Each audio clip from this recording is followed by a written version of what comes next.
Youngpreneurs Podcast, episode number 120 with your host, Victor Ahipeni. What's up, world? Another day, another podcast. And today I've got Gabriel Michael on the line, and he is an absolute superstar. We had an amazing interview, and he is doing super cool things with his business partner, Ryan Holloway, at Forge Apollo. Now, if you have seen epic rap battles, then this is the man who is behind much of the success of that.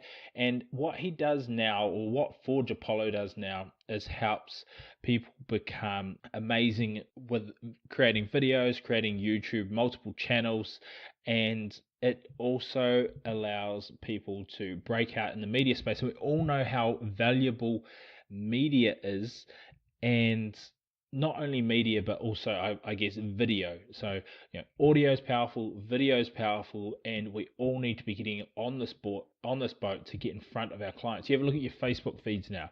So many videos or photos that are coming up more so than statuses or comments. And that's the way to get people engaged. If we look at other things like Snapchat and Instagram video, but obviously still the number one and most powerful thing is YouTube. So if you're thinking about getting into the world of video, if you're thinking of learning some pretty cool tricks and tips, if you're looking at seeing the behind the scenes of what makes these videos tick, then you need to be listening to this. There's amazing resources in here. Forge Apollo is up to some super cool things, and I can't wait to watch their journey unfold over the coming months and years. If you want to get in touch with them, make sure you check out all the links at passiveincomeyoung.com, where you can also get the video training I created that shows you how to start your first online business, to get your target market, to launch it for $0 in just 7 days. And so that's your Kickstarter business program. We've also got an amazing free group where you can join on Facebook called the Young Entrepreneurs Mastermind, and it's a group of over currently 400. I wouldn't be surprised if by the time that this recording comes out, we're hitting 500, 600, or 700 people. This group is going bananas, and we are creating an amazing team of amazing people. So be sure to check out all of those, and as usual, guys, keep living life on your own terms. You're listening to the Youngpreneurs Podcast, the number one resource online for under 35-year-olds, where we chat twice a week to the most inspiring entrepreneurs in the world. We have it all. If you're looking for inspiration, guidance, or actionable tips to help you transition from that job into a business, or if you're ready to take that business to a whole new level, then this is the place to be. Get ready to live life on your own terms. Hey Youngpreneurs, welcome to another episode of the Youngpreneurs Podcast. I'm your host, Victor Ahipeni, and today I've got Gabe Michael, who is co-founder and executive producer of Forge Apollo. He's the creative director there, and he specializes in creating video content, digital series, and commercials. And in the past, he has worked on some pretty cool things like epic rap battles. If you're like me and sometimes get lost in the YouTube, as I like to say, you probably have stumbled across some epic rap battles, and we'll delve into that, as well as everything that he has been. And I'm pretty excited because as passionate as I am about podcasting, I understand how awesome and powerful the world of video can be. The kind of ways that we can now get through the know, like, and trust barriers with our potential clients, and get them to either work with us or get them to like us a bit more and start that relationship. So welcome to the show, Gabe. Thank you. Thanks for having me. It's my pleasure, man. And can you give everybody, I guess, a bit of a background of well, first off, where you are, and also what life was like growing up for you. Well, obviously, when you were at starting school, YouTube wasn't around. Definitely not. And what was the kind of journey like? Had video always been in your life? Had entrepreneurship always been in your life? How did the journey trace for you? Yeah. Well, first of all, I'm here in Los Angeles, California, and I was born and raised about an hour and a half north from here, in the desert, which was voted the second most boring place in all of California a couple weeks ago. So, I was naturally inclined to movies and TV and things like that because there was generally nothing else to do. But I was brought up by two entrepreneurs myself. My father had his own computer shop where I was able to go and play and like help him build computers and actually like learn a lot of technical know-how when I was younger. And then my mom had a dance studio, which she has since sold. And that my mom was the one that had that art side. So I'm kind of the perfect combination of my mother and father. I did see a lot of like the pitfalls and like the dark days of entrepreneurship, growing up as the firstborn and then in that area and being the child of two entrepreneurs. But I also saw the significant upside. My father went to every football practice that I was, every wrestling practice because he was his own boss. He made his own schedule. My mom was there in the mornings to get us off to school, and then she was able to create her own schedule. And to me, that's just been, become a large part of life. And I feel that kind of started to drive me towards figuring out what I wanted to do myself. When I was in high school, all I wanted to do was to be a football player, American football. And I was actually pretty good. And I actually started with video and video production when I was injured very, very badly, blew out my shoulders completely. But I was trying to recoup and go back out to scouts and things like that. So I learned video editing to kind of just show them my football skills because we had everything on tape. And through that process, I kind of fell in love with video, and I said, wow, this is awesome. I never had anything else I wanted to do in my life, ever. I couldn't find anything, right? I did good in school. I got good marks, but there was absolutely zero that I was passionate about outside of sports. I always was the kid that was playing with way too many action figures, probably way too old to be doing it.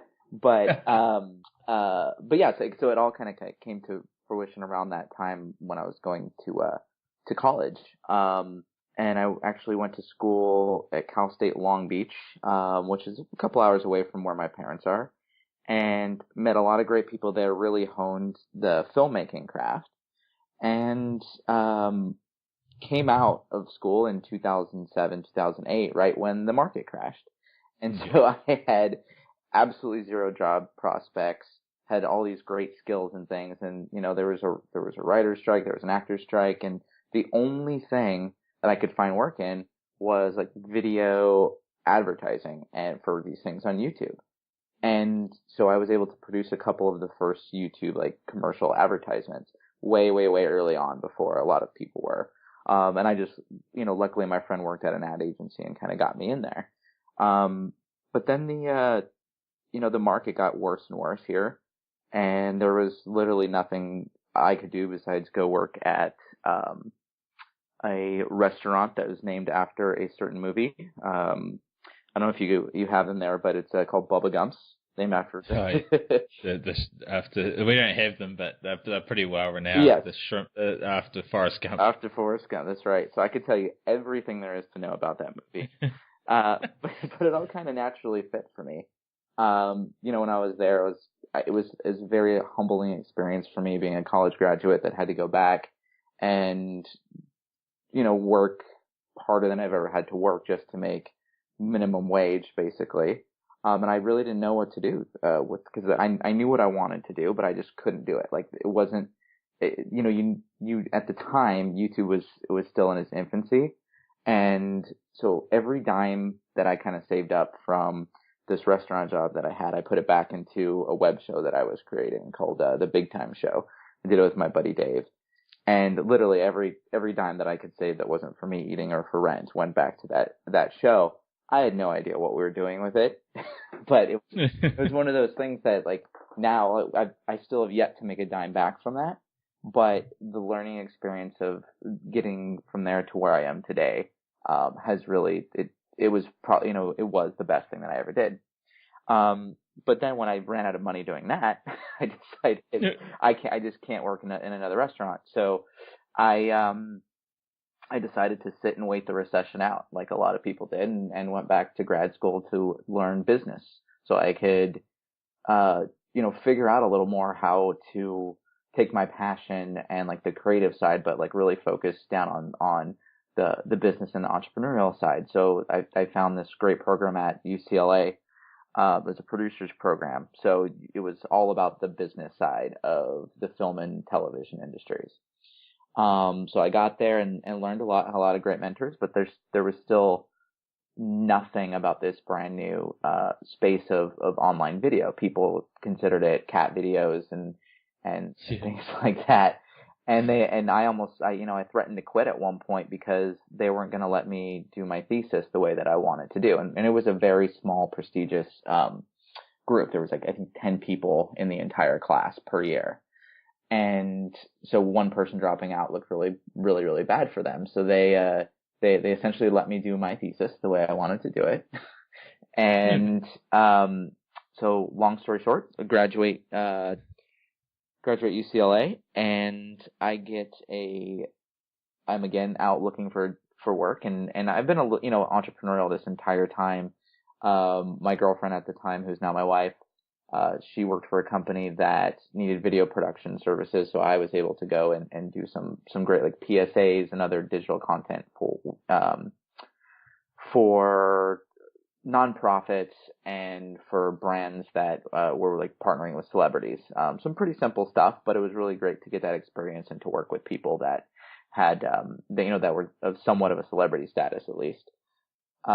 And then I looked out and I just saw a job posting one day for this brand new thing called Maker Studios, and they needed some producers. And I had no idea what it was. And so I kind of signed up for it, and I was like, oh, all these YouTubers and people that are making content, the stuff that I love, have all come together to form this like collective. And it was truly one of the first, what we call MCNs, a multi-channel network. And I got in there and the pay was just crap, just absolute crap. I had hundreds of thousands of dollars to pay back for my loans for school. But I decided to take the crap job anyway because I knew the experience would be there. And lo and behold, the creators that they partnered me with to help them produce their content were the Epic Rap Battle guys. Yeah. And so, and as you said before, they're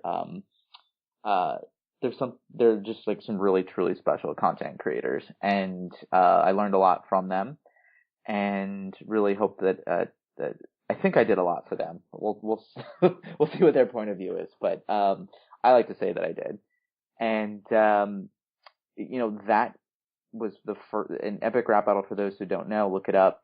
It's still considered one of the most successful web shows or digital series that has ever been on YouTube. It's not necessarily the most subscribed to, but it definitely over time is the one that has been most watched more than anything that's been put out there. So that really kind of helped me get my career up and going. And after that, I started to work I was basically poached by another high-end company, and it was to start doing some basically take what I was doing and doing online video, but creating original programs including brands. And that kind of opened my eye a little bit to like, different possibilities. And they also paid me probably twice as much as what the other company. Mm-hmm. So that had a lot to do with me jumping. But I went there and I learned a lot from them. And I did a lot of great work. Created some great videos, and I worked on some great shows, and really that kind of honed the balance of working with a brand, because I've never, before that I consider myself a decent or a great content creator, but I never had a chance of, working with people that work in your same industry and especially here in Los Angeles and in entertainment, it's very different than working with people in the corporate side. And I was able to kind of walk that line a little bit working on these shows and these videos, because, we were doing something that was creative and entrepreneurial. But then on the other side, like the brand needed what they needed. And so I had to work with people of all sorts, and it was really hard to go and create something new. So, after that, I met with Ryan Holloway, who is now my partner, and we decided to open up our own shop. And when we first opened Forge Apollo, it was at a different time in the market, and we were really heavily focused on doing original series and things like that, but like all in sci-fi, because that was a hole in the market that I saw. I love sci-fi. It's not my favorite, most passionate thing, but it was something that I kind of we kind of took to, and that's where we kind of got our name from. But we quickly learned that because we were chasing the market and not trying to do our own thing and stay ahead of it, that we were creating great work, but for what purposes? When you're going and trying to create a market yourself instead of to have something bigger to show, it becomes very difficult. Yeah. And so we weren't necessarily ahead of the times. We just kind of missed the mark a little bit on the way the market was going, because we were too worried about it, if that makes any sense. Yeah. It's all super interesting. Like it's gone from helping someone develop their own niche with epic rap battle, or with that whole network.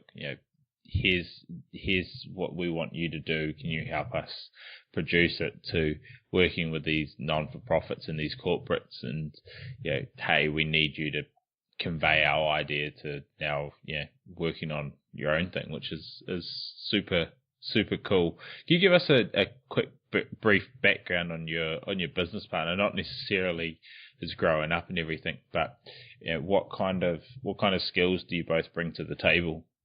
Yeah. So for Ryan, which I really wish that he could be here today, and he regrets that he can't. But Ryan kind of runs our business development side, and so he's the guy that's going out and bringing new brands and clients to the table. He also does a lot of our operations, and I started out more on the video and the creative side, and Ryan, in the past was and still does some acting from time to time, but he's really been focusing down on the business side, and really just like turning us in a new direction as far as streamlining operations, and really setting us up for the 7 or 10 sources or revenue streams that we really need to go and succeed. So we started off looking at one, and it didn't work out, and we said, wait, what? And so this whole process has been a great learning experience for us. And so Ryan's out doing that, and then I focus on a lot of the day-to-day management of the client work, and then I oversee all of our creative, all the video. And then I also do some of the business development myself, because of the contacts I do have here in Los Angeles. So, I mean, as you know, you're never going to stop doing that side of it. Yeah. Even if you want to. It's interesting. I was reading something briefly a couple of days ago. I can't remember what it was. It was some company. It's like quite well known now, and they went through 56 different revenue generating models. Yeah. To get their business to something that was going to be profitable. Like it was a VC backed, it was a venture capital backed startup, but it was 56 different models that their team just kept evolving and changing until it was something that it was actually profitable. So I'm glad they turned it around. Yeah, same. It's one of those that they had too much money, right? Yeah. And they had enough money to figure out what was the problem instead of running out of runway and doing it. But I think if you do that, God bless them that they had and that opportunity. But I feel like on the other side of that too, there's something there of the live and the learn, because it's just making Ryan and I better business people, and really seeing and now being able to get ahead of the market a little bit, and really seeing like where we can take and where we can where we fit in and how we can capitalize on those opportunities. So if you're coming to me and I'm a potential client, what's the biggest problem that you solve for me? Well, it's a lot like what you're doing with the podcast, right? Yeah. We all know, and it's no secret that we all need content for our businesses to succeed. I'm a big believer in Seth Godin and his content marketing strategies, and I think brands are waking up to that. Even small to mid-sized businesses are, and just the fact that agencies, businesses and other sorts of brands and companies know that SEO tactics, like you need video or some sort of rich media like a podcast to really get your work out there, seen, found, and to go and drive to sales. So what we like to do is we take our great creative that we have, and we like to pair that with an actual like lead generation system. So that could be anything depending on who the brand or the company is and what their end goal is. If it's a company that wants full exposure of like a brand new brand, like a launch, we may do something really fun. Like we did a video called Evolution of the Bikini. And that video organically got over 22 million views on YouTube and Facebook combined, and was covered in all sorts of magazines and online blogs. And for that instance, it was a massive success for our hotel chain brand, because they were able to get exposure, and like for this brand new brand that really had no exposure whatsoever. So we were able to use that as some great metrics for them. In another case, we were able to do a video that wasn't necessarily the most original video like we thought Evolution of the Bikini was at the time, but it had a lot of core elements to it, some really great creative behind it. But we targeted that down with a lot of lead generation systems, direct targeting, and another email blast system that we helped or we worked with the client to go on. And in a 30-day period, this one video drove millions of dollars in sales, and we were able to track all of that back directly to this entire campaign. So if we're attacking a new client or a new business, we say, what is your end goal? And we want to be the guys we are those guys that are in there working with them to hit those goals, because we understand it and we understand how to, but we're using, what we love to do and what the most richest piece of media that you can have, which is video, to tell that story and to drive people to whatever their end call to action ends up being. And that's what I love, is having the end in mind. And it sounds really, really simple, but I just see it time and time again with podcasts, with people creating videos, with them doing live streams, with people writing blog posts, whatever it is. Some people just do it because they see everybody else doing it. Like they're like, oh, I've got to put videos onto YouTube. Well, you're getting 50 views on every video. Is it really even, I mean, that may be worth it. Yeah, if you're selling a high ticket item and one of those people buy, then that may be valuable. But a lot of people don't sit back. Like I see people starting podcasts, and they start podcasts because they think starting a podcast is a great idea for whatever reason, but they've got no longer term plan or no funnel creation set up from it, or they're just going, oh, well, that'll be good because I see some other people doing well with it.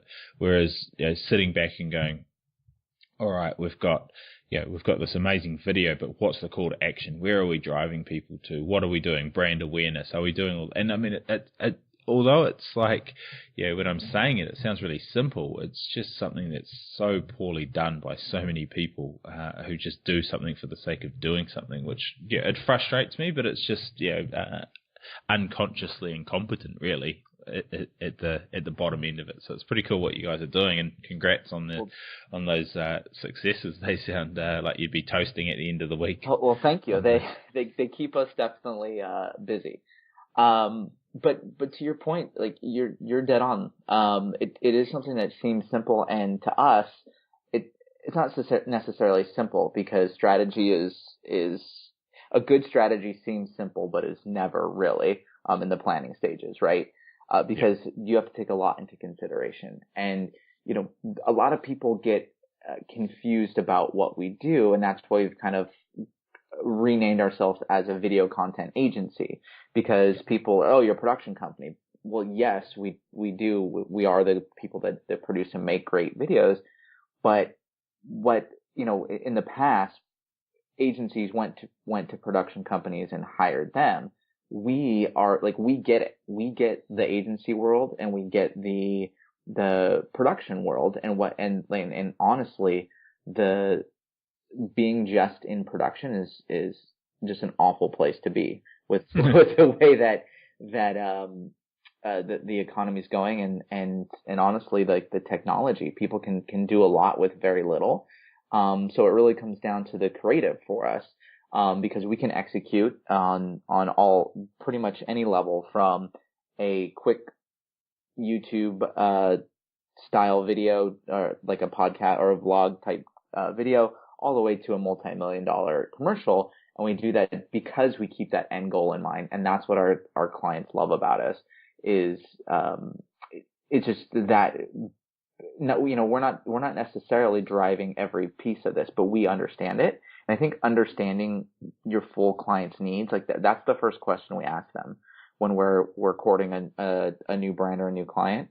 It's what do you actually need? Because I could get you to spend $1 million on this commercial, but do you need that? Like, could we create a system online, like a series of videos for much, much, much less that does far more for you?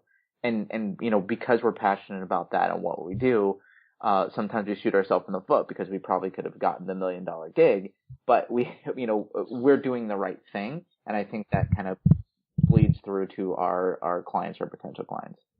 And that'll come back. Exactly. Like, yeah, it's do you chop off your nose to spite your face in the initial phase and get the $1 million, or do you get a lifetime value out of that customer and over deliver? It's much easier to over deliver and just have people waiting at your door as you continue to grow. So where do you see the business in 2 years? Like what's the vision? What's the goal? Where do you and Ryan see yourselves? Well, honestly, I can only see myself doing and working in video or the rest of my life. It's what I love to do. I love every bit of it.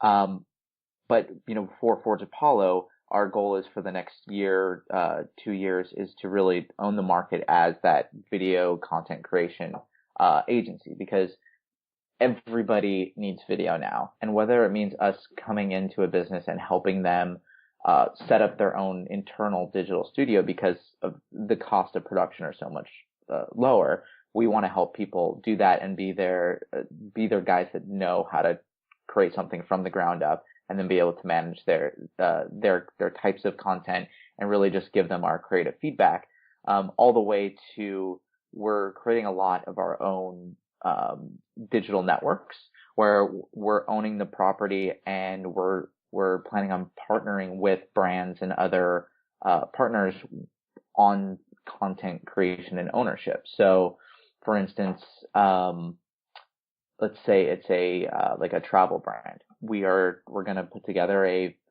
full site and a full slate of content, just like a TV network would. And we're going to bring the brand in as part of it and as a full owner and partner in on that. So, and that's the way I see the content game going. And I know people are already starting to do similar things, but we have our own special sauce with the way that we're planning on doing it. Cool. So, I mean, the influencer game as well nowadays is just like this thing that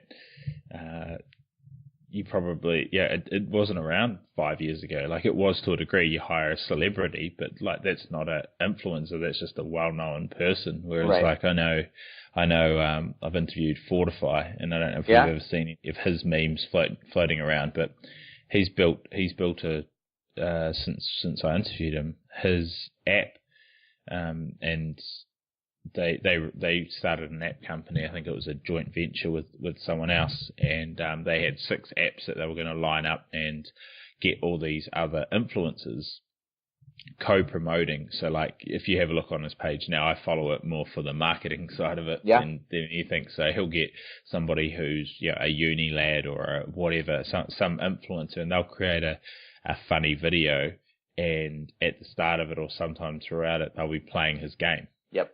And so he did that with the first app. It did all right. The second app just went absolutely ridiculous. Like I spoke to him earlier this year about it, and he said it was like 9 million downloads, number one in 9 different countries and top 10 in 30 different countries, and they haven't even released the third app because they're just riding this while it's still going and growing. And it's like, all they do it, their only marketing channel is Facebook for free through, I'll share these influencers' content that'll grow their pages, and they create awesome stuff for me. So it's an amazing world that we live in now, when you can get targeted traffic.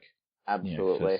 For either free or cents in the dollar. It really is. And and I'm a strong believer, if you're actually sending them good content, then there's absolutely nothing wrong with that. If you are spamming people, I'm so against that, and doing spammy type content that is completely 100% sales driven and is essentially a commercial. I mean, like if you're creating a commercial and it's going to run as a commercial or like a pre-roll ad for an online video, then that's what it's intended for. But if you really are trying to create content that actually helps people, there's fun ways to do it and include influencers, because I think that they are just like actors, sell a movie to foreign audiences. You have to have a certain number of actors to sell that movie. I firmly believe in that same concept with the influencer game. But that I also feel on the other side that brands need to own their own content, like Red Bull's doing.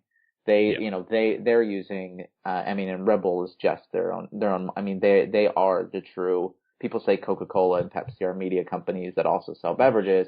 I don't believe, Red Bull is a media company, and then I truly believe that with them, and brands don't need to copy them, because I feel like that's what they're doing, but they need to find their own way to own that same audience. And that's what I'm hoping that we can help people with. That's awesome. I think that's a cool. I think you're onto a winner in that space. You're looking to the future on the trends that are happening, rather than reacting to what might have been working 2 or 3 years ago, which I see too often. Yeah, and it could all crash horribly, but we'll see. That's the world we live in. That's absolutely. I think we'd all rather chance the arm and go down in a blaze of glory than keep doing that 9 to 5 and grinding away and hating it. So we'll just jump into a few quick fire questions just to finish off. What does a normal day look like to you? Normal day. Well, we have a brand new baby, so nothing is normal right now. But we are somewhat unwillingly up early nowadays. And I would, in the past, if I got up early, I would get to the gym early, just get my, lifting my heavy weights in and out for the day. But now I try to get in whenever I can. So my schedule's kind of erratic right now, but on like a very typical emotional baby day, I usually get up around 7 o'clock, have a couple cups of coffee, and then I have a handwritten journal that I keep, but not really a journal. It's more of a goal list, and I'm very obsessive. Like, I have to cross off a list. That's just me. Yeah. It's what I figured out by myself. It's what works well. So I make I don't really even do monthly goals. I do weekly goals of things that need to get done this week, and then I pick every morning something that I want to focus on for that day. One goal or 2 goals that I want to get done, and then I sit and I think about them for a while. And then Ryan is, by the time I get up, Ryan's been up for a while, because there's a 3-hour time difference between us, and he's been out working for a while. So we try to connect, and we as partners sync up and talk about the staff, new and potential clients, our current clients, current projects, and then sometimes we're able to. It's a little less nowadays because we're just so busy, but we're able to riff a little bit on things that we want to do, directions that we see the company going, and it's really nice to kind of just freeform like that with a partner that's great like Ryan, because our skills really complement one another. But after we get that, I usually head into the office around 9 or 10, where our editors are already working really hard on some of our clients' videos, and I take a peek and see what they're up to. If there's any questions that they need, any notes that I need to give to them, and then we kind of do a quick meeting where I say, this is what I want to get done today, personally, me. What are you guys working on? What do you want to get done today? What do we need to get done? Instead of having like mandated deadlines, we all know when we're a small company, so we know when we're up against deadlines. Everybody knows. But I like everybody to kind of take ownership of what those are, what they need, and what the actual projects need to do best and succeed. And sometimes we have to give and take on certain videos and certain projects, and especially on our original stuff that we're doing. But I found this kind of works well to get everybody on the same page and moving. And then once I kind of settle into the office, I go over my goal list again, and I pick one task and I try to get it done, with no phone calls, no nothing. I just set a timer for an hour or two, or however long I think I want to dedicate to that task. And I try not to be bought. I put headphones in and I just go and I do it. If I finish it, I move on to the next one. And, things come up as we go throughout the day, but that's the typical day. Nice. And I mean, it sounds like the creative juices are flowing once the coffee's in you. Yeah. The multiple cups are in. But that obviously helps with the drive here. I mean, you got a team around you that are looking to you as well. That's super cool. What's a couple of books or resources you would recommend that have either influenced you or you found pretty awesome recently?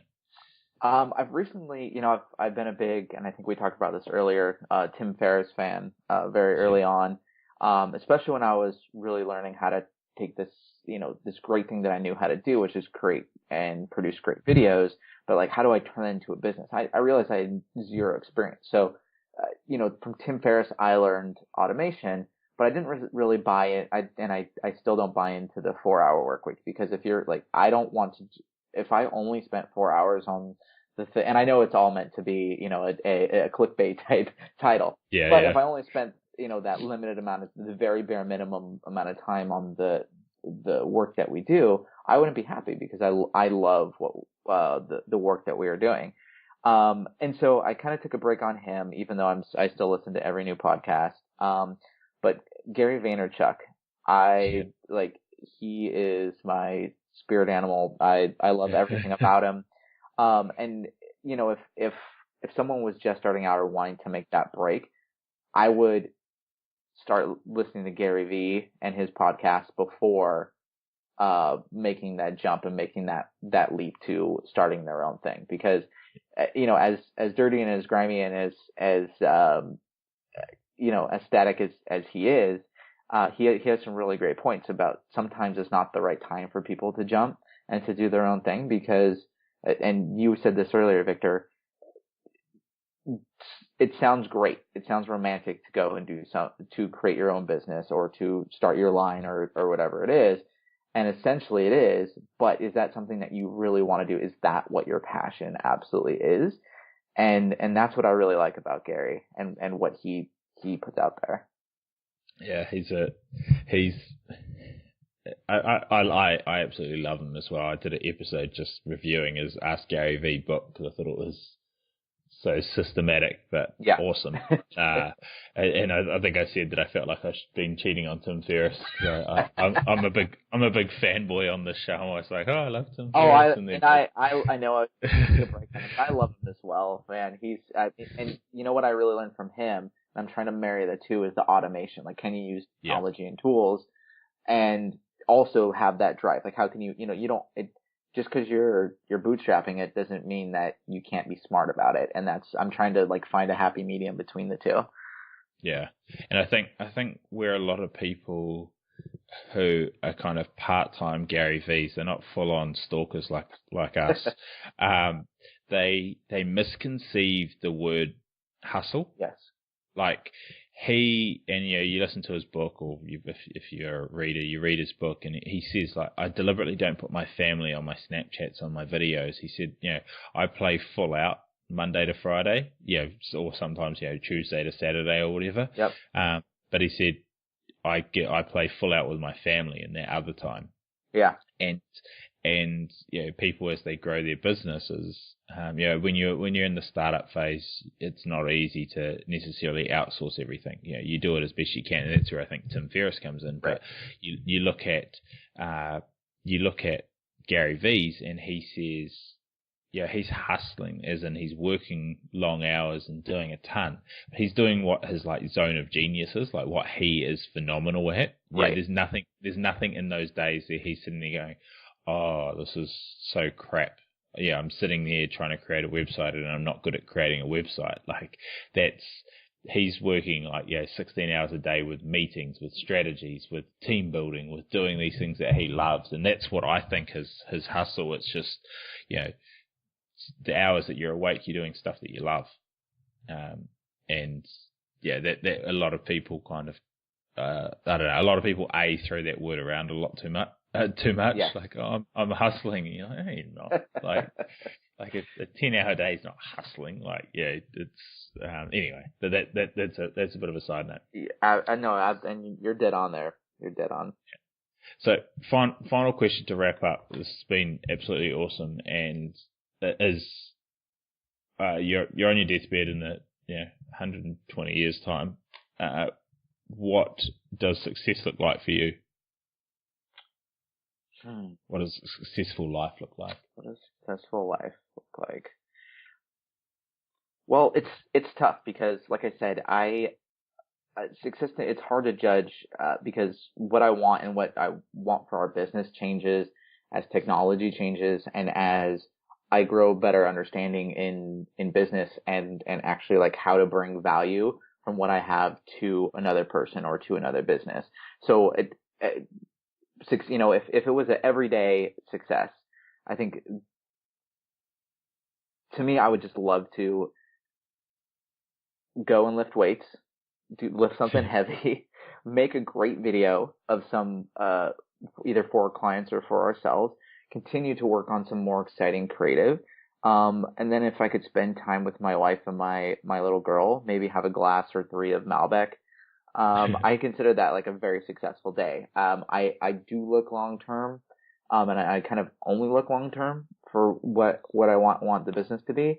But I kind of like being open to not being so stuck in where I think it was. Because if you told me, even when we started Forge Apollo 3 years ago, that this is the direction we would have gone, I may have said, is this something I want to do? It's like, am I not going to be the famous movie director that I wanted to be? You know, and because that's where the success metric was. And even at the beginning of the year, I was, talking about doing more of that stuff, but that's not where it's at. Like what we are doing and what we are focusing on, that is the future. And I am having such a great time telling stories and using every ounce of my creativity to put back into this agency. And, so I guess it's really hard to find. I don't know. Maybe own an Aston Martin someday. I don't know. That's awesome. Well, it's a Friday afternoon, so I know that for you, so I won't hold you up any longer. But I know it's probably time for your 1 or 3 Malbecs to round out the week. But I just want to thank you and welcome you to the Youngpreneurs family. If people want to check out more about what you're doing, follow your journey, or get in touch, where's the best place that they can go? What can they do? They can visit forgeapollo.com, and we have everything on there. You can see some of the videos that we've created, some of our case studies, and we actually give out a decent bit of information of if you are starting your business now or if you are currently working in another business, like, how do you transition yourself to be that content creator, whether it is, some sort of audio or blog or even music type content. Is it video? A lot of what we do kind of transfers over to different types of media, even for writing. So I would just check out our blog, and there's some pretty fun stuff and some fun and maybe some creepy videos on there too. But you just have to find them. Awesome. We'll link all of that at passiveincomeyoung.com, where you can pick up everything that we've talked about today, plus some other cool resources. Thanks again, and I'm sure we'll have to get you back on to talk just the more intrinsics of videos in the future. I would love that, and hopefully Ryan can join next time. Awesome. Thanks, man. All right. Thanks, Victor. Thanks for listening to the Youngpreneurs Podcast. This was proudly brought to you by the Podcast Institute, the #1 training resource to take your business from chasing leads to leads chasing you, and from an absolute amateur to a full-blown authority. If you're looking to take your business to the next level, then a podcast is the obvious answer. You can get national and global exposure in a very fast time, and it's just exactly what I've done with this podcast. So if you want to find out more, get a checklist on how you can get started for under $60, and to find out more through a small training video that I've prepared for you all, then please check out passiveincomeyoung.com/podcast training.